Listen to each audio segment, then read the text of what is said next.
એટલે ભક્તિ કરો ને ભલા ભાવથી શુદ્ધ વિચાર હોય તો આવે. કહે જીવન, કહે કલ્યાણ જીવન દાસ કો આફેરો તો કોક ને ભાવે. આફેરો ભલા ભાવની ભક્તિ. ભક્તિ બે પ્રકારની છે. બાપાએ કીધું હતું ને આપણે સત્સંગમાં લીમડી બે પ્રકારની ભક્તિ. અને હા વાંચું બે પ્રકારની ભક્તિ. એક બાહિર ભક્તિ છે ને એક આંતરિક ભક્તિ છે. બાહિર બધા જે ઘાટ ને જેને આપણે માણસ શ્રદ્ધાથી માનતા કરી અને માતાજી ભગવાન પાસે હનુમાનજી પાસે બધા પાસેથી કંઈક માગણી કરી લે ને એ સકામ ભક્તિને કહેવામાં આવે. અને પરમાત્માનું નિજ સ્વરૂપનું જે ધ્યાન રહે જે ભક્તિ થાય છે એ નિષ્કામ ભક્તિ કહેવામાં. પણ કોટી નામ આ સંસારની મારી પાસે એક નથી. ભજવાના કોટી નામ છે. કોટી નામ આ સંસારમાં ત્યાંથી મુક્તિ ન હોય. મુક્તિ બાપુ નો પ્રાપ્તિ થાય એમાંથી. જે દેહના નામ છે ને દેહના નામથી મુક્તિ પ્રાપ્ત ન થાય. મુક્તિ પ્રાપ્ત કરવી હોય, મોક્ષ પ્રાપ્ત કરવો હોય, સદગુરુનું શરણ લેવું જો હોય અને નિજમાં ફળી લાવવું હોય ને તો સદગુરુનું શરણ લઈ અને નિજ ભક્તિ કરવાની જરૂર છે. નિજ ભક્તિ તો કોક વિરલા જાણે સબ જુગ કરત કમાઈ અબ મન ચેતી દે મેરી ભાઈ. નિજ ભક્તિ કોક વિરલા જાણે, કોક જાણે. જબ તપ તીર્થ જોગ સાધના તાહ લગી કરની જાય. જપ તપ તીર્થ ને જોગ સાધના એ બધી કરણી છે. ભક્તિ નો કહેવાય. એને ભક્તિ નો કહેવાય. દરરોજ ઉઠીને આપણે મંદિરે જાય, મુઠ્ઠી દાણા લઈ શંકર ભગવાનને મનાવવા જાય. ત્યારે શ્રાવણ મહિનામાં તો જોવું ને એટલી બધી ભક્તિ છે શ્રાવણ મહિનામાં. તેના તો એટલે દૂધની ટપુરી લે, એક મિનિટ પત્ર, એક લોટા જલકી દાન. દયાળુ રીજ કર દેતે હે કે ચંદ્ર મોલી ખર્ચા. હાવ હેરું લો. તમને કેમ લાગે છે? એક મિનિટ પત્ર લઈ લેવાનું ને એક લોટો ભરીને પાણી જરા સડાઈ દેવાનું. ચંદ્રમોની 4 ફળ ધર્મ અર્થ કામ ને મોક્ષ આપે. હાવ હેરું ન કહેવાય ભાઈ. તો આવી રીતે ભગવાન મળી જતા હોય ગાવા વાળે તો કઈ નહીં, પણ આવી રીતે જો મળી જતા હોય 4 ફળ તો હાવ હેરું કહેવાય.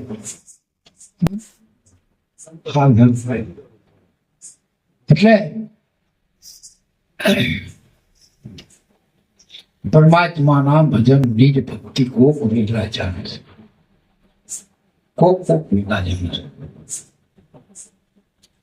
જળખંડ વેમન ઈંડ લીધી માયા 5 તૈણકો માય. જળખંડ વેમંડ અને ઈંડ લીધી માયા 5 તૈણકો માય. પણ એના અરધ વૃદ્ધમાં રૂપ વસન કા શ્વાસે શ્વાસા માય. આ વસંત રૂપી જે વિકસી ગયો છે ને તમારા ઘટની માય એ આ મહાપુરુષ સંત ત્રિકમદાસજી કહે છે કે અરધ ઉરજની માય. અરધ એટલે શ્વાસા લેવા છોડવા, અરધ અને ઉરજ. અરધ ઉરજની માય અજબ એક તારો વિના ટકોરે વાગે એક તારો. આ બોલી ગયો છે ને હરસ પરસ છે બધાયમાં. આ તો વાણીથી પરજો વાગે. હવે આ અઘાટ છે. અઘાટ ભક્તિ ઘાટની નથી. અને અઘાટની ભક્તિ વગર મુક્તિ પ્રાપ્ત થતી નથી. આ જીવનો પટકાર મળતો નથી. અઘાટની ભક્તિ એટલે નિજ ભક્તિ કહેવામાં આવે છે. એને કોક વિરલા જાણે સબ દુઃખ કરે છે.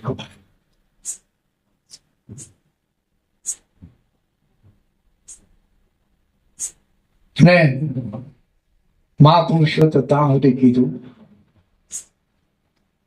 સંતોએ ત્યાં સુધી કીધું કે ભાઈઓ 12 સ્વર 9 દ્વારમાં છે. આની ગતિ જે જન જાણે. આ ગતિ છે ને એ નિજ ભક્તિની છે.